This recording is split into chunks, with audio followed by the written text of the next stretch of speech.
Androany kosa no nanatanterahana ny lanonam-panokanana ilay kanja vaovao etsy ampefiloha manoloana ny tranoben'ny Knaps fotodrafitrasa izay natao indrindra hanomezana endrika tsara ny tanàna ity fotodrafitrasa vaovao ity. Kianja Ho Chi Minh, izay no anarana nomenany kianja manoloana ny foiben'ny Knaps etsy ampefiloha. Fantatra tamin'ny tolona nataony ho an'ny fahaleovantena ny tany voazanaka i Ho Chi Minh, filoham-pirenena voalohany Vietnam mamaly teny. Nambarany ambasador'ny Vietnam miasa simoana eto amintsika nandritra ny lanonam-pitokanana ny kianja Ho Chi Minh fa ny fanoana tamin'ny ady ho an'ny fahaleovantena i Madagasikara sy Vietnam.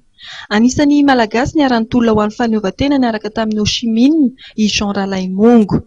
Ho an'ity ambasador ity dia zava-dehibe ny tsy fanadinoan'ny malagasy ity olomanga vietnamiana ity ary nisaotra ny vahoaka eto Antananarivo izy nametraka fahatsiarovana ho an'ny Ho Chi Minh.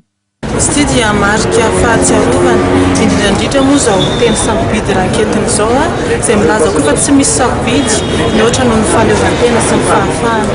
Izany dia mbola entina ihany koa manohy ny kolotsaina izay mifandraindra tamin'ny kolotsaina ny vietnamiana izay niady ho an'izay fahaleovantena sy fahafahana izay niainantsika malagasy ihany koa tao anatin'ny 4 taona lasa izay nahazoantsika ihany koa ny fahaleovantena sy ny fahafahana. Izany no natao eto amin'ity fahampiadana tanàna Antananarivo ity dia manamarika amin'izay fahaleovantena sy fahafahana izay. Indrindra ny herim-po no entin'ny Ho Chi Minh niady nahatongavana tanjona. Délégation mafonja avy amin'ny gouvernement no nanatrika ny lanonam-pitokanana ny kianja Ho Chi Minh tetsy ampefiloha. Anisan'ny tarika ny délégation ny Premier ministre lehibe ny gouvernement Andriamatoa Kouro Roger.